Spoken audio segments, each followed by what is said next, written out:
Eu quis sentar desse lado, na verdade, porque quero ter essa vista privilegiada desses dois homens lindos, maravilhosos. São seus olhos. E charmosos, porque eu tenho uma história de origem desse trisal. É verdade, fala do trisal. Eu tenho essa história de origem. Fala Ele que do botou trisal. junto. E ele que Eu fui organizador dessa suruba aqui. você foi o Meu designer. título aqui, ó. Você criou isso. Reconheço. No seu portfólio de vida, pode E ir. começou por e-mail. A suruba começou por e-mail. Fala aí, como foi? Acho que a gente já contou aqui a nossa história, acho que no primeiro episódio, né? Da primeira temporada. Das conversas de descoberta, da primeira temporada, porque agora já é a segunda. Que, na verdade, tem muita semelhança as duas histórias em relação a mim, né? Depois formou-se o trisal. Sim. Mas vocês dois me mandaram e-mails, né? Você lembra disso? Sim.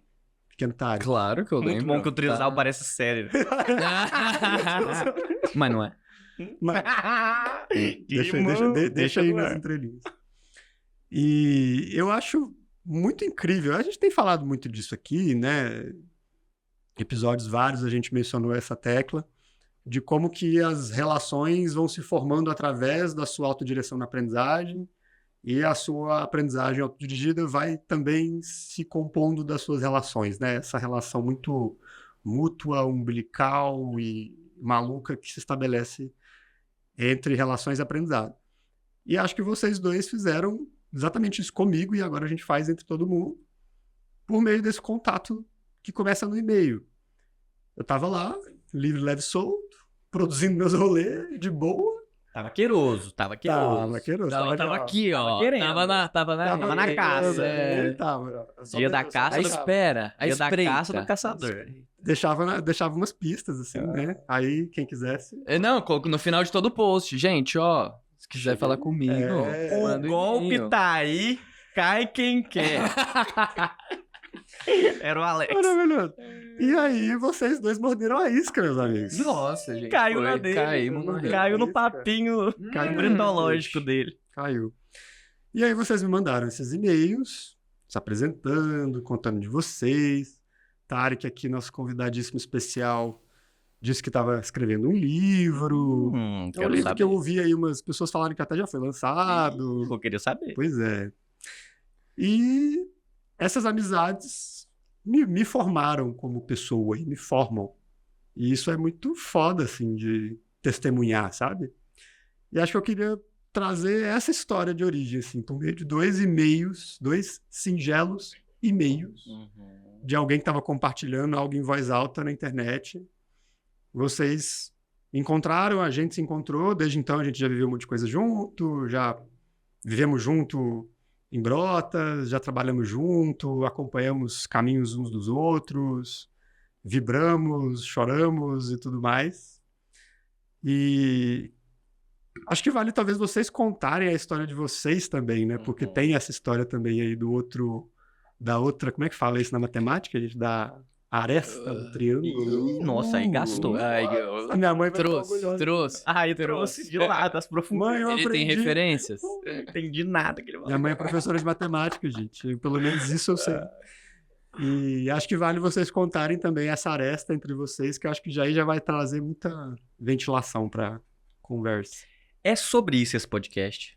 É sobre amizades. A gente fala que é de aprendizado, mas é Não, mentira. transborda. O negócio é amizade, o negócio é descoberta, o negócio é isso aqui que está acontecendo agora. Como é que começou a nossa amizade? Você lembra? Eu não lembro. Nossa. Aí só falta eu jogar, você fala, não lembro. Foi no mall. Foi no mall. No mall, comunidade de aprendizagem idealizada e iniciada por Alex Bretas.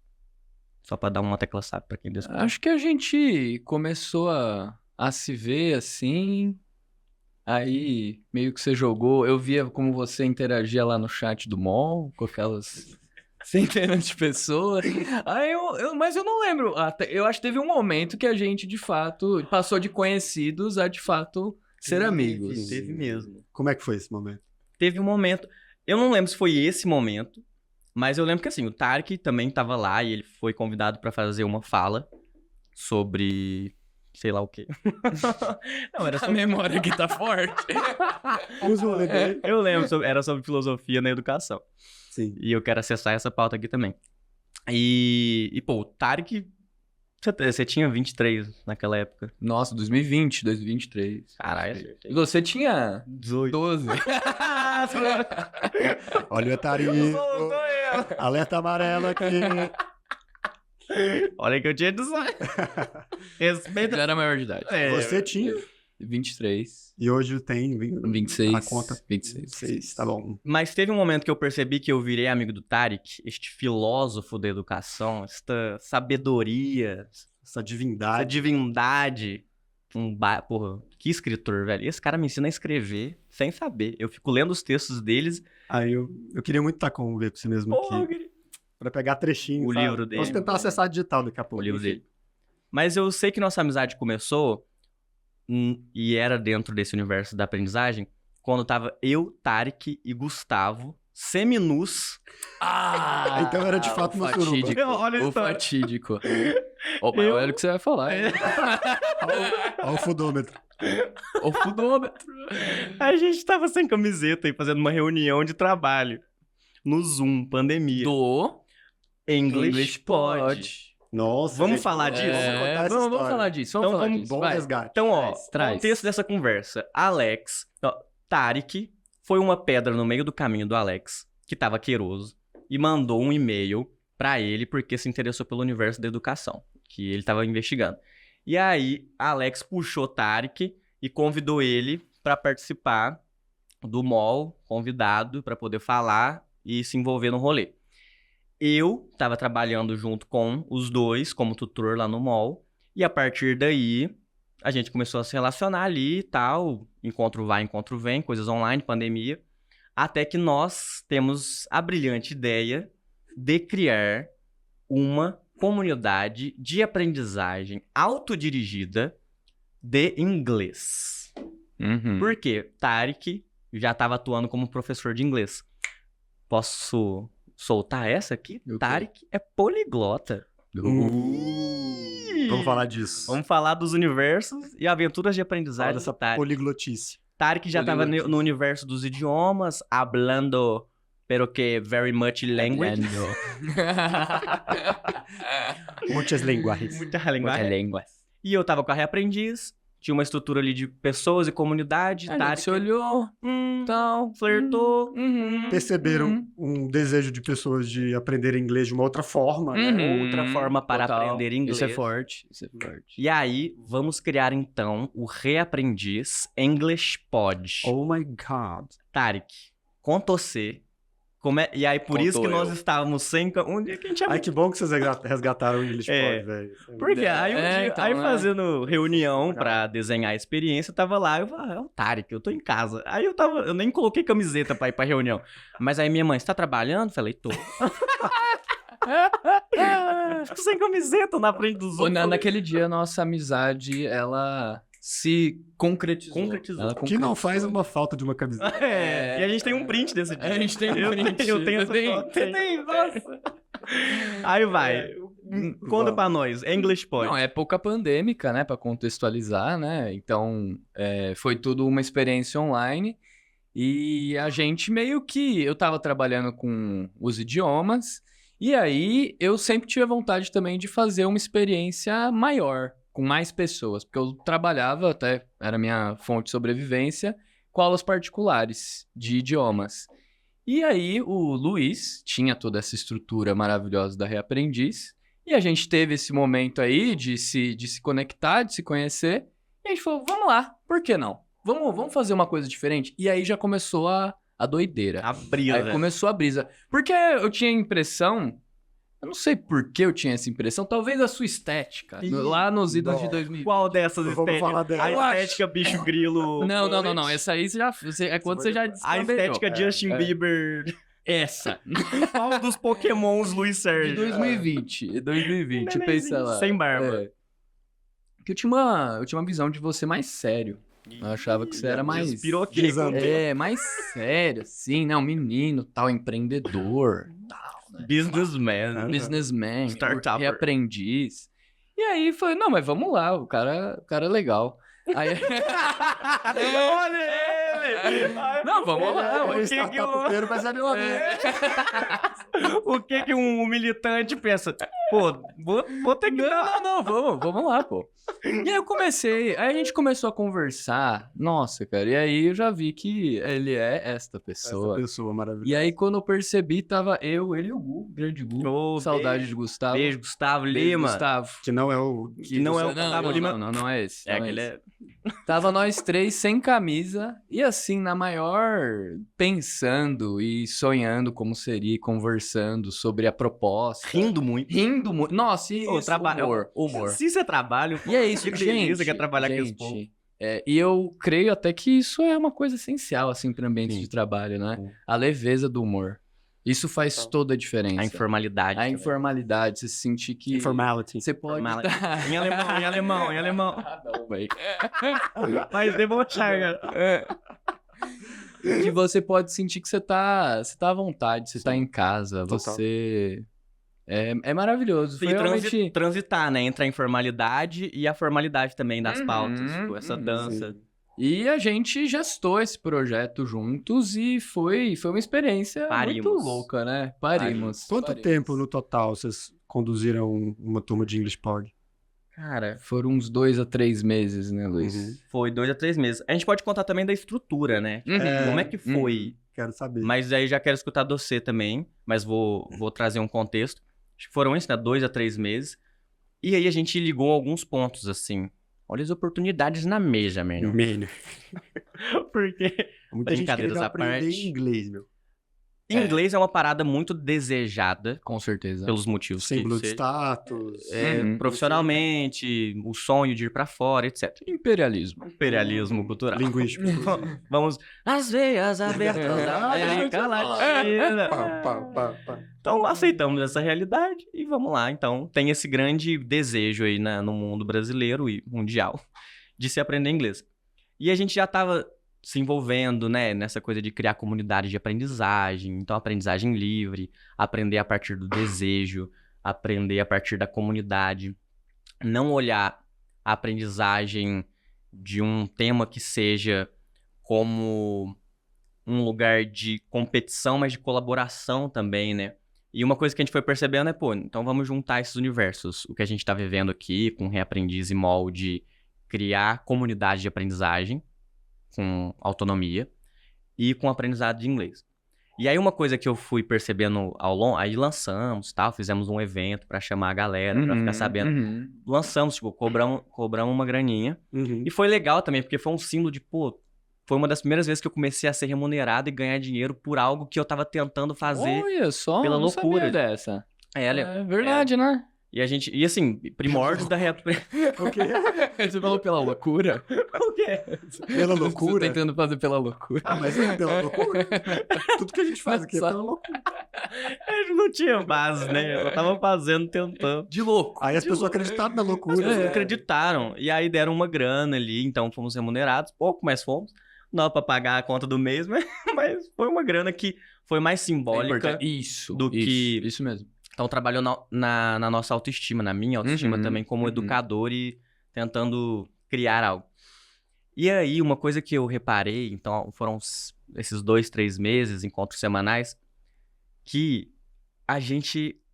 Eu reparava que um dos motivos que mais me travava no inglês era o fato de eu me sentir julgado quando eu falava com brasileiros.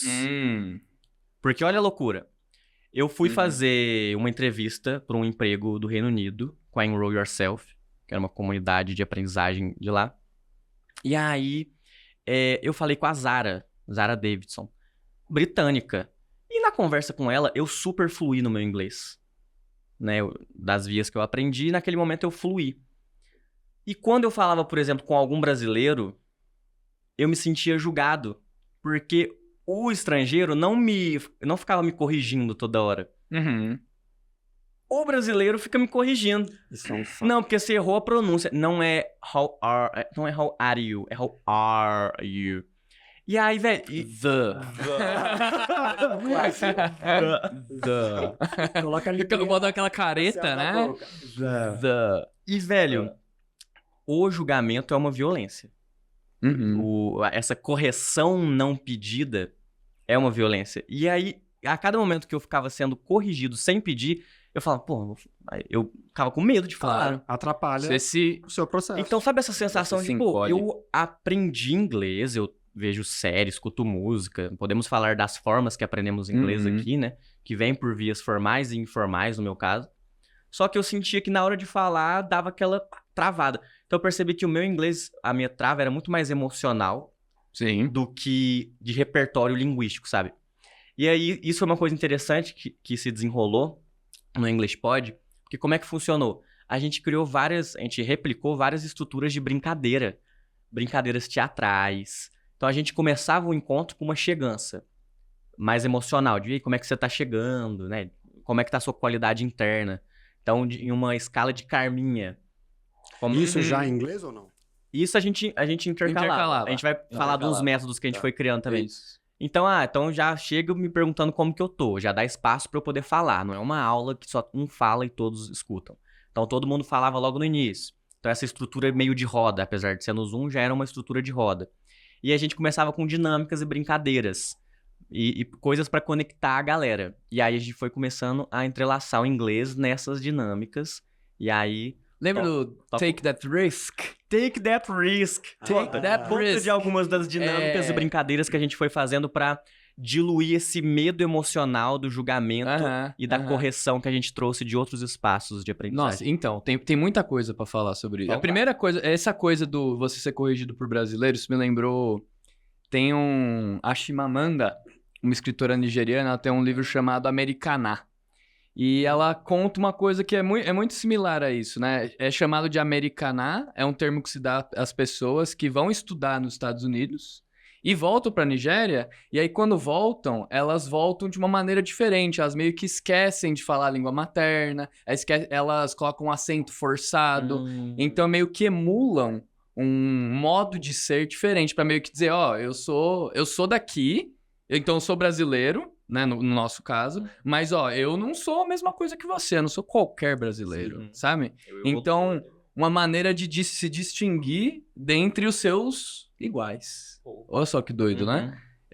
Agora, sobre o... Imperialismo nele. Não, total, né? E aí, o que a gente viu, né? Eu lembro que a gente conversou muito isso, né? Eu tive uma experiência de aprendizagem de comunidade de inglês em 2018 e 2019. Que a gente tinha lá em Franca isso. Lá em Franca, que eu estudei em Franca, a gente tinha um projeto... Galera de Franca. Alô, Vapo. Mandou eu. Muito interior. Mandei. A gente tinha um projeto numa escola, que funcionava na escola da família, então era um projeto de domingo, totalmente voluntário. A gente mais gastava pra ir, porque era longe de casa. Parando pra pensar, agora eu penso, nossa, que doideira, né? Eu tinha meus 18, 19 anos, tinha uma amiga minha, que depois se tornou uma companheira, Olha. e a gente ia de bicicleta até o centro da cidade, pegava um ônibus, e a gente fez um projeto com crianças. No começo era pra ser um projeto de alfabetização de pessoas idosas, só que a gente viu que a gente pegou panfleto e tal, só que não aconteceu, que não virou nada. Só que tinha as crianças ali da escola. E as crianças meio que tiveram uma identificação com a gente, assim, ali da comunidade. E a gente começou um projeto de aprendizagem de inglês com elas. E essa foi acho que a minha primeira experiência de ser, sei lá, um educador que vai trabalhar com uma comunidade de aprendizagem voltada para idiomas, no caso inglês, né? Enfim, essa memória, às vezes eu esqueço dela, é interessante voltar nela. A origem é bom. E eu lembro que a gente tava... Então, desde essa época eu já tava pensando nisso, e com você a gente foi muito mais longe. Que aí a gente começou a pensar assim, bom, o que a gente não quer? Uma coisa que é muito comum. Primeiro, o Tião Rocha que fala, né? Não, a lista do que nós não queremos. Não, objetivos. É a lista do que não queremos. O Tião Rocha A tá gente muito começa citado por aí. aqui. O que a gente não quer repetir. Mais 3 vezes é pra pedir música. Ele Vai pedir música. Vai pedir música. Vai vir aqui. Vai vir. A primeira do coisa... banheiro, pra isso. Ele aparece. Tião Rocha. Ele brota. A primeira coisa era o foco excessivo na gramática. De Primeiro você tem que aprender, e majoritariamente nas escolas públicas, escolas privadas, é assim que se aprende inglês. Uhum. Ainda que tenha algumas iniciativas que quebrem e tal. Segunda coisa, classificar por faixa etária. Criança com criança, adolescente com adolescente, adulto com adulto. A gente falou assim, a gente tava nessa coisa meio questionadora, né? Será mesmo que esse é o único jeito de fazer? Será que a gente não pode fazer uma comunidade de aprendizagem que vai ter uma pessoa de 40 anos, como de fato tinha, e uma de 12? Quantos anos tinha sua prima? 12 anos. 12 anos. Nossa, interagindo genial, ali. memória. E... Mas a intergeracionalidade. Intergeracionalidade acontecendo. Isso, acontecendo ali. E outra coisa também é divisão por nível. Então, e isso era uma coisa, né? Quer dizer, numa comunidade no jeito que se ensina inglês, convencionalmente, você separa por nível. Então, A1 com A1, A2 com A2, B1 com B1. Fortemente estratificado. Estratificado. Então, você tem um certo nível, você vai andar, você vai aprender com as pessoas que têm o seu nível. E aí a gente tava pensando assim, né? Não é que a gente ia simplesmente abandonar isso, né? E falar, ó, não tem nenhuma questão, né? Não surge... a gente não vai cuidar dessa questão, né?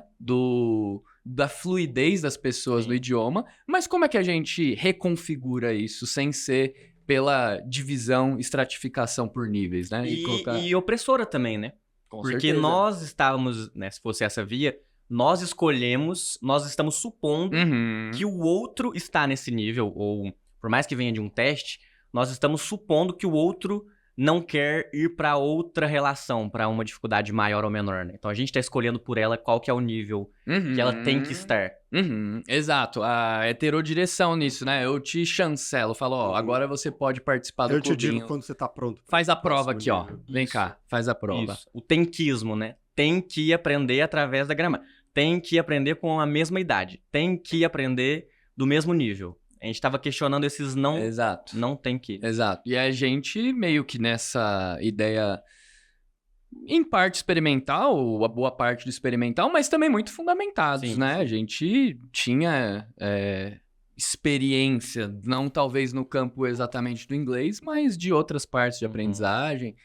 E confiança, né? Total, Muita confiança. total. E a Muita gente loucura. gestou isso, né? E foi amizade. divertido. E tava sendo E foi muito divertido legal. também, né? E aí tem um ponto que você trouxe. Então, era esse grupo. Os prints das chamadas no Zoom. são Nossa, é muito bons. maravilhoso. Porque maravilhoso. o Tarek também já esteve envolvido com teatro. Aham. E aí o Tarek começou a trazer brincadeiras do teatro pra fazer inglês. Então, assim, basicamente, o que foi o English Pod? E aí pod, porque pod é casulo. Então era um casulinho, porque a ideia era ser confortável, no sentido de ser seguro. E olha que legal, agora você falou English Pod, eu fui pro outro lugar do português, no caso. Pode, English pode. English pode. Mas eu sempre A pensei nisso. gente brincava com isso, que aqui tudo pode. English Pod. Pode. Tudo pode. O nosso moto era tudo pode no English pode. Muito brega, mano. Muito jingle de campanha, né? É o brega que pega. É o brega e pega, mas é verdade, é verdade. E... onde que eu tava? Você tava falando Do nome do English do Pod. nome e do que é, né, da essência. Isso. Então, assim, a ideia era ser a ideia era trazer segurança psicológica pro ambiente de aprendizagem. Isso. Porque sempre que a gente pensa em aprender algo, a gente vai pra, qual é o conteúdo ou qual que é a teoria que a gente tem que ensinar. A gente nunca dá um passo atrás e pensa, mas qual que é a qualidade das relações desse ambiente? E o aprendizado de inglês, eu acho que é um dos aprendizados Fundamentais. onde a segurança psicológica está mais fundamentalmente Com destruída. certeza. Total. Com Destruída. certeza. E posso adicionar uma coisa sobre esse fato Sim. da segurança? Eu tive muitas aulas particulares, né? E eu notava isso é muito evidente. Quando a gente aprendeu uma outra língua, tipo francês, espanhol, até alemão, geralmente as pessoas... Criança é outra coisa, né? Criança é outra Sim. coisa. Ainda não passou por todos esses processos de incorporação, de introjeção. Pela de vergonha. máquina de destruição. Mas adulto, que eu trabalhei muito com adulto, você percebe, é nítido isso. Quando vai aprender uma outra língua, é uma outra relação. Quando ia pro inglês, você via, era nítido aquela trava, sabe? Aquela trava de, mas não dá, mas eu não posso, não dá, estou falando errado, desculpa por errar. Pedir desculpa por errar, gente. Total. É disso que a gente tá falando. Crença total. E então ainda mais porque inglês tá num lugar hoje na nossa sociedade que se você não fala inglês, parece que você não tem um membro do seu corpo, né? Parece que você é meio humano, A sabe? existência tá ameaçada. Sim. É, o profissionalmente. imperialismo colocou na gente um braço que a gente nem deveria então tem ter. aquela culpa, E a gente né? se sente em falta de algo, né? Sim. sim. Então, todo esse contexto Uhum. vai criando dentro da gente esse ambiente de insegurança psicológica. Sabe? De medo de tentar, medo de errar. Uhum. E aí teve Então, essa intenção do English Pod era Quentinho Pod Casulo, era uma microcomunidade, né? Eram 10, 15 pessoas no Um máximo. grupo pequeno. E a ideia era, através do que a gente até falou, de como que as comunidades são importantes no processo de aprendizagem, quando eu digo comunidade, é a criação real do senso comunitário, de pertencimento, de espaços em que eu me sinto bem de estar. A gente falou disso no episódio de comunidades, no 3º episódio, em Itanorte, que eu comentei como que em 5 dias de experiência os alunos começaram a se sentir muito integrados e começaram a falar em roda, alunos do ensino médio que a gente trabalhou lá em Mato Grosso esse ano. Tudo isso parte da mesma ideia de que a gente brinca pra virar amigo. Cláudio Cláudio Tebas. Tebas. Grande. Então, o que a gente fez foi pegar brincadeiras, e aí brincadeiras das mais, entre aspas, bestinhas, simples, das mais malucas e teatrais. Então, assim, também não é porque tem brincadeira que não é de adulto. Adulto também brinca. E a gente ia criando, basicamente, mesclando brincadeiras, brincadeiras teatrais, a gente pode até trazer alguns exemplos, com a ideia de fazer aquilo em inglês. Então a gente brincava para aprender. E aí tem uma coisa muito interessante, que é... A gente escreveu um texto depois para compartilhar isso, que o texto era desejo e imersão. Essas Uhum. Vou lembrar de colocar isso na descrição do podcast. desejo e imersão. Esse link. Boa. Isso, vou colocar os textos para quem quiser ver e quiser entrar em detalhes de o que aconteceu em cada encontro, Uhum. como foi a base teórica disso. A gente criou um A gente texto, documentou. a gente documentou com foto e tudo, tem os links, vai estar aí na E descrição. a caixa de jardinagem E a existe, caixa né? de jardinagem. A gente criou uma caixa, um baú, Eu amo esse nome. com É. as sementes individuais e sementes coletivas. Por quê? As sementes individuais eram coisas que as pessoas poderiam fazer práticas. Rubem Alves estaria orgulhoso. Ah, adoro metáfora. Uhum. Esse jardim. A gente as sementes individuais eram práticas individuais. Então, por exemplo, pegar dá um exemplo de semente individual. Tinha uma coisa com música, de comentar no YouTube. Isso, comentar no YouTube. Comentário. Fazer um comentário no YouTube de uma música que você gosta. Fazer um comentário no Reddit Pô, ou de alguma foda. plataforma online. Ou no Wiki. Aí tinha sementes individuais que era tipo... editar um artigo do Wikipedia. Em inglês. Sabe? Em São inglês. pequenos desafios, né? Pequenos desafios. Proposições, assim. E aí tinha as sementes coletivas, que eram coisas que as pessoas poderiam fazer em grupo. Então tinha lá a brincadeira teatral, de interpretar um personagem. A gente Nossa, fez aí tem vários. A gente fez uma brincadeira de Monstros S.A. Aham, foi Aí, muito legal. Aí as pessoas pegaram coisas, colocaram na cabeça, assim. E a gente ficou lá no Zoom brincando de interpretar alguns filmes. In English. In English. Oh my God. In English. E That's great. então, como é que funcionou o English Pod? Basicamente era isso. A gente tinha sementes coletivas, que eram práticas e brincadeiras e dinâmicas. A gente passava 1h30 brincando em inglês. E aí, quando ia pra semana, tinha essa estrutura de jornada de aprendizagem. Então, jornada individual de aprendizagem. E aí, quais intenções de aprendizagem você tem pra próxima semana? Então, a pessoa ia escolher, ela escolhia como que ela queria aprender, com que material, de que forma, se ela ia se propor para conversar com alguém em inglês, se ela ia se propor para traduzir uma música que ela gosta. Mas o ponto essencial, primordial disso tudo era desejo e imersão. E isso vem muito também do que o Tarek já tinha investigado muito de métodos de aprendizagem de línguas, né? Porque, primeiro, desejo tem que fazer sentido no contexto, na realidade daquele indivíduo, tem que estar coçando para ele. E imersão, porque não é aprender inglês, é aprender em inglês. Isso, essencial. Então, assim, pô, quero... Sim. Isso replica até hoje na minha vida, porque eu tô querendo aprender espanhol, bem devagarzinho, eu só mudei meu celular para espanhol. E aos poucos eu vou me relacionando com essa língua. E aí ontem eu fui ver como fazer quinoa. E meu celular tá em espanhol. E aí eu coloquei como fazer quinoa e aparece só arquivo em espanhol. Então, eu não estou aprendendo espanhol sentando na mesa, na cadeira e vendo ali aquilo, tentando estudar a língua. Eu estou vivendo a língua a partir do momento que eu estou aprendendo algo na língua. Mas posso puxar um... Vai. Não? Posso? Porque aí acho que a gente vai dar um saltinho aqui. Eventualmente pode voltar no English Pod, mas porque eu acho que dá para abrir coisas aí. Quando vocês falam dessa estrutura de jornada de aprendizagem, né? As pessoas tinham as suas intenções, elas colocavam isso, aí na semana seguinte, imagino que isso, de alguma forma, retornava, né? Elas olhavam para aquilo. Voltavam. Nesse processo, e aí quero te ouvir sobre isso, me parece que vocês se tornavam uma espécie de sustentadores da verificação. Jacotiana, né? Jacotista. E aí esse é o salto que eu proponho, assim, sabe? Porque nessas estruturas de jornada de aprendizado, a gente já falou muito aqui, no MOL, Reaprendiz, a gente usa bastante. É isso, né? A própria pessoa se verifica e você atua como esse sustentador desse processo, né? Acho que vale você comentar um pouquinho sobre isso, né? Até separei uns trechinhos aqui do seu livro. Ai, que honra. E acho que eu vou aproveitar para já trazer. E essa história é legal também, olha só. Esse texto no meu blog é de 17 de abril de 2020. Olha! 17 de abril. Pouco depois da pandemia começar. Exato. Um mês depois, mais ou menos. Por aí. E o texto chama 15 trechos ilustrados de um dos melhores livros de educação que eu já li nos últimos tempos. Toca, lê aí. Música para os seus ouvidos. E esse texto, eu separei, né, algumas pérolas que eu vi no Ver por Si Mesmo e que me tocaram muito, assim. E foi muito difícil selecionar 15, tá? Eu tenho um caderno cheio delas. E aí, Ver por Si Mesmo. Pro texto, eu fiz a curadoria da curadoria. O título desse livro é muito bom. Ver por Si Mesmo. Ele sintetiza o que é a visão de educação que eu particularmente acredito. É uma educação em que você vê por si mesmo.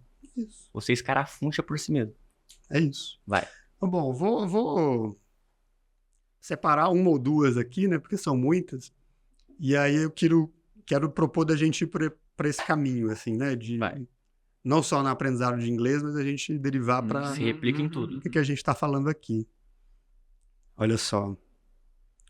Nós esperamos a chegada do ensinamento perfeito. Aquelas 2 ou 3 frases proferidas pela boca de um sábio que mudarão as nossas vidas, que nos iluminarão, que despertarão a nossa consciência para algo maior. Não espere que o mestre explique tudo para você. A instrução está sempre aí. Você tem apenas de abrir os seus olhos para vê-la logo abaixo de seus pés. Olha lá o cara. Olha, lá vem. E eu gosto muito dessa também, e já finalizo. As palavras do mestre não são o fim do processo de descoberta. Não explicam nada da realidade, mas apenas abrem o discípulo, iniciam a sua jornada. São palavras que o obrigam a velejar. Nossa, velho. Educação é foda demais. Pesadíssimo. Pesadíssimo. Então, disserte sobre. Nem lembrava. A sua banca de mestrado. Eu participei da banca de mestrado. Eu assisti ele. Agora ao vivo aqui, ó. Eu terminei de ler e fiquei pensando numa pergunta inteligente pra fazer. Mas eu só quero te ouvir, velho. Eu só quero te ouvir, porque é muito legal. Olha que interessante, né? Nossa, eu agradeço muito por trazer essas, a gente esquece, né? Vocês são escritores, vocês sabem disso, né? A gente esquece o que a gente escreve.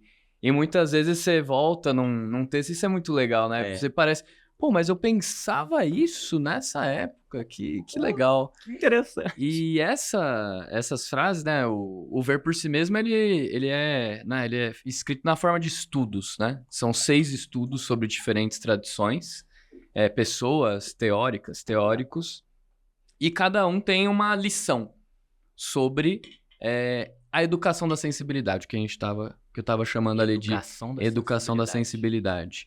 E ele era focado mais nessa relação, né? Nessa díade entre educador e educando. Pessoa educadora e pessoa educanda. E a partir desse imperativo, né? Que é ver por ti mesmo.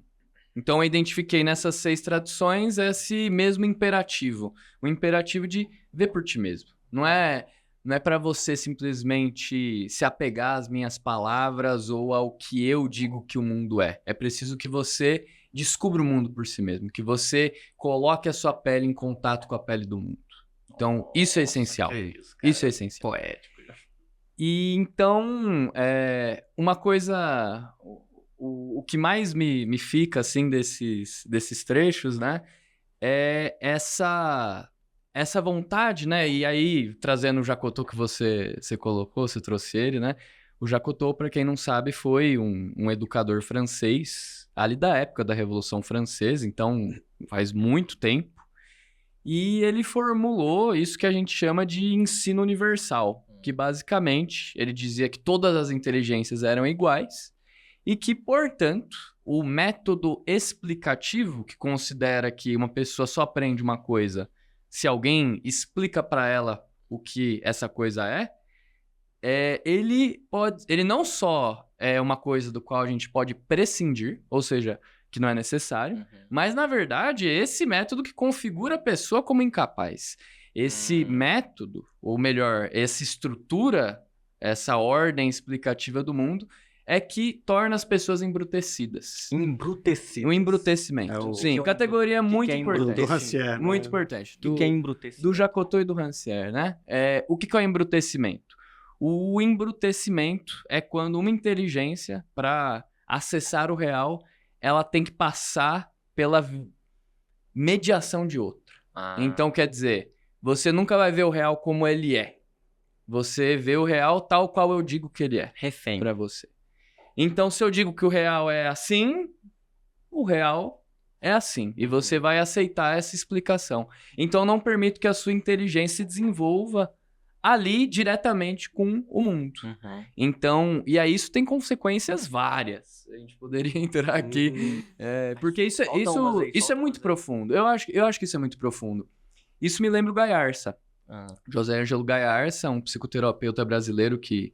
Ultimamente eu tenho me envolvido muito nisso, né? Agora eu tô envolvido num projeto aí novo de escrita e eu tô me aproximando muito do que eu tô chamando de pensamento brasileiro da educação, que não necessariamente vem de pessoas educadoras. E aí, dentre essas pessoas, uma delas é o José Ângelo Gayarsa, que eu sinto que é um nome muito esquecido, né? Tanto na psicoterapia, que ele é um psicoterapeuta de formação e atuou quanto em outros campos, né? Imagina em outros. Então, e o Gayarsa diz isso. E isso é uma frase que eu sinto que se eu me lembro bem, eu acho que eu coloquei ali naquelas citações que abrem o livro, né? E o Gayarsa diz assim: o principal do processo de socialização consiste em fazer com que as crianças digam que estão vendo o que os adultos dizem que elas estão vendo. Nossa. Então, isso é uma das principais coisas do processo de socialização. Eu te retiro da tua própria pele. Então, por exemplo, um exemplo muito básico, assim, né? A criança... eu não tô com frio.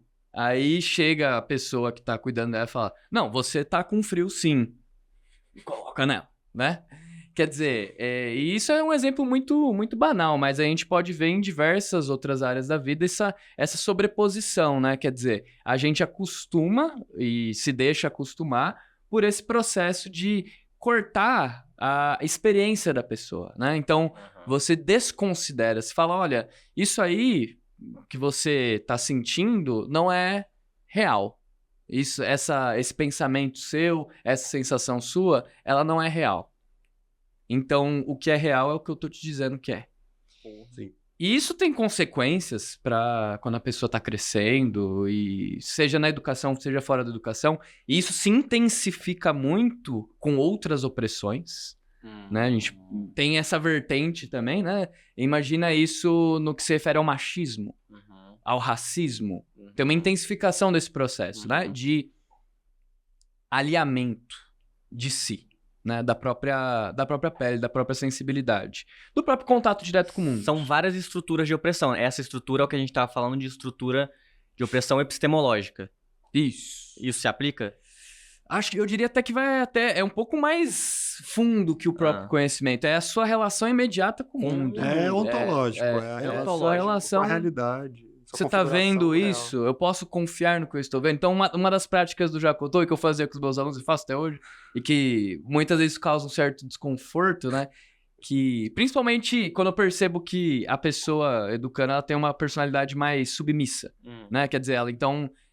Nossa, eu tenho uma aluna esse ano que ela... ela me pergunta que cor ela coloca no caderno dela, sabe? Ela vai fazer o caderno dela, né? Eu tô lá passando as coisas. Aí ela, professor, verde ou vermelho? Aí eu falo, o caderno é seu, né, querida? Aí ela, não, professor, mas eu quero que você escolha. Aí a gente briga por causa disso, velho. A gente briga, eu falo, não, eu vou botar você, o caderno é seu. Ela, professor, eu tô, tipo... Ela fica estou escolhendo...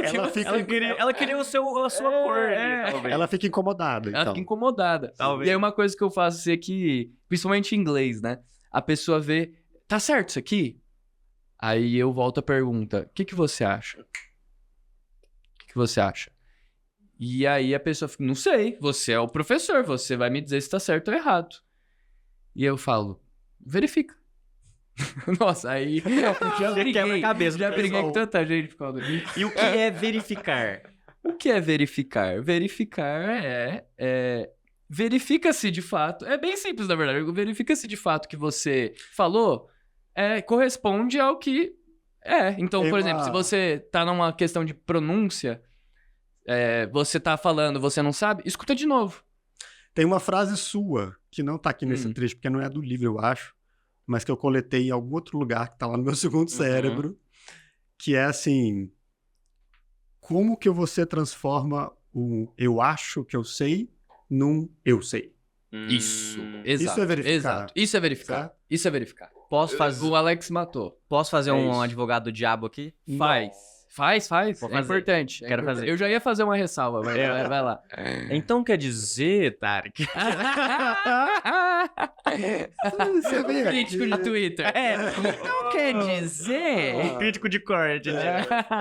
Vai, fala, é importante. Que você está me dizendo que o papel do professor, então, não serve pra nada?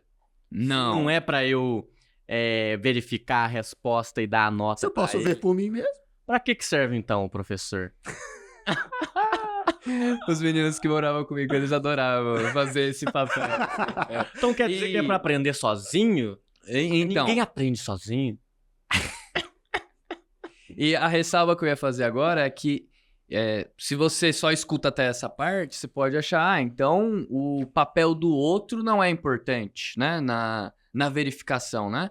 E claro que não. Na verdade, é muito importante, né? Quando você está falando com um falante nativo ou com outro falante, é importante você ter o reconhecimento dessa pessoa. Sim. E às vezes essa pessoa até vai te dar um toque, né? Sim. Falar, você está pronunciando assim? Na verdade é assim. E não tem problema. A questão é que se você só fica assim, se você não desenvolve também uma capacidade de ter uma conexão direta com as coisas, você fica refém só do reconhecimento alheio. Então, é importante também. Também. Então, é um e não um ou, né? E aí, o papel do professor, da professora, da pessoa educadora é essencial, porque essa pessoa... Até porque o livro, ele conta de relações entre educadores e educandos, né? Não é só uma comunidade anárquica das crianças que vive As crianças num país anárquicas. afastado dos adultos, né? E aí tem outra coisa também, que é uma frase que eu lembro sua, que eu formatei até como uma definição possível, uma pista sobre aprendizado autodirigido. Que é assim, aprendizado autodirigido não é a negação dos mestres, é a multiplicação dos mestres. Boa. Que acho que entra um pouco nessa conversa que vocês estavam tendo do advogado do diabo agora. Então, não é só sobre, você faz seu rolê, vê por si mesmo e foda-se. Sozinho. É você, a gente falou isso no episódio anterior também, é você perceber que a realidade pode ser sua professora, cara. E na verdade ela é o tempo inteiro. Mas como que você aprende a ter musculatura pra sacar isso? Total. Exato. E, Exato. e até partindo do ponto que não sei de onde veio, tá no meu segundo cérebro a referência, agora eu não sei. Mas nessa época eu lembro de escutar essa frase que é: liberdade sem apoio é abandono. Sim. Então, quando a gente fala dessa liberdade do outro aprender inglês, ou esse método como é que é? Método Jacotista. jacotista, ele se aplica para Jacotino. qualquer campo do conhecimento. Uhum. Ele não quer dizer deixar o outro na mão também, né? Ou cortar essa relação educador-educando, né? Uhum. Porque liberdade sem apoio é abandono. Uhum. Então, também o educador, nesse caso, ele passa a ser um provocador do outro, do processo de descoberta do outro, mas ele também tá ali para cuidar desse espaço de Aí até aprendizagem. tem aquela outra máxima dos LCs, que eu acho que se aplica e dialoga com essa... ALCs, Tecla sabe? Centros de Aprendizagem Ágil. Ou ALCs na sigla em inglês, né? Que é um movimento de microescolas, microprojetos de educação que tem muita base com o aprendizado autodirigido. E eles têm um princípio que tem a ver com o que você falou, que é o máximo de apoio com o mínimo de intervenção. É paradoxal. Não tem resposta certa aí. Sim. Tem um equilíbrio dinâmico, uma dança que Uhum. você vai fazendo. Se você está num papel de pessoa educadora, você vai dançando ali com esses contextos. Uhum. E eu acho importante dizer uma coisa também, porque hoje em dia, e aí eu queria até saber como vocês se posicionam em relação a isso, dá pra gente ver que o discurso da aprendizagem, ele é capturado por diversos movimentos, instâncias, enfim.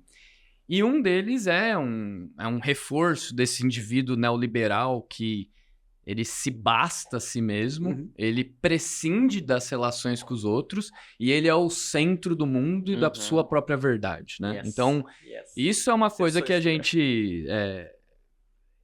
E o discurso da aprendizagem, muitas vezes, ele pode resvalar nisso, né? Então, eu acho importante a gente fazer trazer isso para discussão também, né? Sim. Que o ver por si mesmo não é imperativo só de uma pessoa, né, no individual. É um imperativo de um povo. Pode ser um imperativo de um povo, de uma comunidade. Como no caso dos zapatistas, por exemplo, né? Fala deles. Quer dizer, o ver por si mesmo pode ser também um imperativo de povos, de grupos, de coletivos. E eu sinto que essa frase que o Alex trouxe, de não ser sobre negar mestres, mas sobre multiplicar mestres, eu sinto que aí tá uma semente muito importante, E né? também ser mestre de si mesmo. Ser mestre de si mesmo e perceber que a realidade, ela tá cheia de mestres. E aí, se a gente traz pra conversa um Lauro de Oliveira Lima, por exemplo. Quem é? Lauro de Oliveira Lima, um grande educador brasileiro, que escreveu sobre comunidades de aprendizagem lá nos anos 70. O livro dele do Escola Secundária Moderna dos anos 50, se não me engano. E então ele, muito antes desse debate que se tornou mais internacional, e a gente pega dos outros países e traz pra cá, né? O Lauro já dizia num livro chamado Educar para a Comunidade, muito interessante esse livro também. É preciso retirar esses muros da escola e perceber que a comunidade não é a comunidade toda que educa e não o corpo docente somente. Então eu sinto que fazer esse processo da autonomia, ela na verdade não é contra a comunitária, pelo contrário. A autonomia, eu acho que é o processo mais... É uma imersão na comunidade, né? Então, sei lá, prática, né? Como se dá em exemplos práticos? Isso se dá em práticas, por exemplo, de você chegar na comunidade e fazer o que... Aí outro grande mestre meu da minha... E acredito que vocês também... O José Pacheco fala bastante, que é o mapeamento do potencial educativo da comunidade. Pegar os professores, alunos, o corpo docente e aliás, a comunidade escolar e ir para os lugares. Na igreja... E nessa igreja aqui que fica do lado? E nessa associação de bairro? E nessa escola de samba? E nessa roda de capoeira? E perceber que ali tem mestres, sabe? E que a escola não deveria ser um lugar em que a gente deposita as crianças para prepará-las, sob o pretexto de prepará-las para a vida adulta. Mas a escola como um fermentador da comunidade, né? Fermentador da vida comunitária. O Lauro fala isso. Então eu sinto que esse é o caminho, sabe? Eu adorei o fermento. É, Que fermento, essa fermento. imagem. Esse É muito cara- boa, não é? Mais uma metáfora gastronômica. Fermento. Aí, Pudim, fermento. É. Nossa, esse cara é A gente genial. gosta de metáforas gastronômicas aqui. Isso pra mim é uma pauta... Tá, vai. Não, só uma coisa sobre isso do fermento. O Rubem Alves tem, né? Um texto do... Ah, vocês já falaram Qual? sobre isso? Fala aí. Não, Qual que que- a origem da palavra saber Ah. compartilha uma raiz etimológica com a palavra sabor. Sapere. Sabor, saber. Aí, até no português é próximo, né? Então, a sabedoria é ter um gosto. Também passa por ter um gosto um gosto apurado sobre as coisas. Ter um gosto. Então, gastronomia, Tô me aprendizado. divertindo vendo a cara do Luiz. Eu sou muito expressivo. E pra vocês verem que o negócio é doido. Ele citou o Rubem Alves aqui. Educação. Brilha já. Educação. E aí, isso aí tá no. Tá no Emílio, do Emílio. Rousseau. Um dos sentidos de educação é nutrição. Bota fé? Total. Um nome que se dá à ama de leite, que alimenta a criança nos Nutrição. primeiros dias dela. Nutrição. É isso que a gente tá tentando fazer. Então, gastronomia e É pura. É pura. É pura Nossa, aprendizagem, velho. meus queridos. Calma aí. Eu adoro essas metáforas. Desconcertados. Não, aqui. eu tenho algumas direções, mas você pode tocar. Não, acho que Daqui pra qualquer lado que for, né? Tá? Aqui já... I'll take the risk. Vou arriscar. Mas. Take the... Take that risk. A gente nem falou, né, velho? Não, mas vai. É o Take the Risk. Ah, mas eu supus. É uma isso. coisa, mas Não, sei. é exatamente isso. O Take the Risk, só mini parênteses pra voltar lá. O Take the Risk era o arrisca, em português. Eu imaginei. É porque Que era... Arrisca. E essa cena foi muito simbólica no English Pod. Porque tem uma cena do Gustafé. Nossa, isso eu penso nisso às vezes, Conta aí. velho. Não, conta você. Conta você. Não, eu vou contar. Liga você. Eu vou contar. O Gustafé. Gusto, um salve se você estiver Com certeza. escutando e A gente vendo. manda pra ele. Pra mim isso ficou uma cena muito forte do que é emancipação. Pra mim é muito É forte. isso. Enfim, a gente instituiu na comunidade o Arrisca, ou Take That Risk, Uhum. que é basicamente esse estímulo a arriscar-se, que a gente, pra quebrar também essa ideia de, eu só posso falar se eu tiver 100% de certeza. Afinal, Outra coisa, né? English Eu pode. preciso saber a gramática perfeita pra poder falar. Sim, Gente, que besteira. sim, sim. Que besteira. O mais importante de uma linguagem, de uma língua, é comunicar, transmitir uma ideia. Linguagear. Se você passa a sua ideia, se você passa a sua mensagem, é isso. O resto é secundário. É importante, tem a sua importância em certos contextos, lá. Mas o mais importante é comunicar. É isso, para isso que a gente aprende idiomas. E o Gustafé, a gente instituiu então a risca ali. E aí é isso, canta. Você pode cantar uma canção, você pode cantar uma música que você gosta, você pode declamar um poema, você pode ler uma coisa que você escreveu, você pode... Enfim, a gente dava uma ideia de formatos possíveis, mas era um espaço aberto ali pra arriscar. E aí o Gusta, ele leu um trecho, não era? Do que ele tinha escrito. Foi. E ele leu assim... Poema. Hã? Um poema? Era um poema dele em inglês. E no que ele leu, assim, e assim, e aí o que mais o que eu penso de emancipado, né? Que ele não tava ligando, ele não tava dando a mínima se a gramática tava cagando, certa, pô. se a pronúncia tava certa. Ele simplesmente falou ali, no meio de 15 pessoas de vários níveis de inglês e tal, e o Gustafé fez isso e pra mim isso ficou muito assim, né? Foi Olha só que simbólico. interessante, né? Ele, pelo contato direto ali com o texto, ele declamou o texto. Olha. Não tem mas, não tem mais isso, mais aquilo. Eu posso, eu vou. E olha o paralelo, porque uma das coisas que a gente já trouxe aqui em algum episódio é como essa estrutura de opressão, da forma como se produz e faz o conhecimento, ela vai sugando a autoestima, e a autoconfiança, a autoeficácia, tudo, a crença do aluno que ele consegue executar uma ação.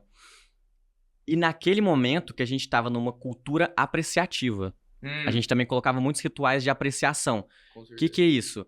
Basicamente é você estimular com que o grupo destaque, torne visível, compartilhe o que as pessoas ali estão apreciando, admirando verdadeiramente naquilo que a pessoa acabou de fazer. Então a galera começou a apreciar o Gusto. Apreciar ele ter se jogado, apreciar o poema dele, apreciar aquilo que ele estava colocando. A forma e o conteúdo, sabe?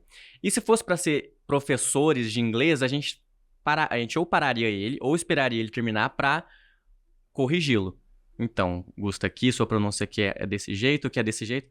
E aí, pra mim, entra muito nisso de quando você aprecia e quando você cria esse processo de deixar o outro ver por si mesmo e fazer mesmo, sem se importar, você tá trabalhando ali na identidade dele, na autoestima dele, sabe? Então, tipo, o Gustafé se sentiu reconhecido e apreciado, mesmo que errando dentro do que seria o gabarito, aquilo ele trabalhou na coragem dele de aprender, de desenvolver essa língua, sabe?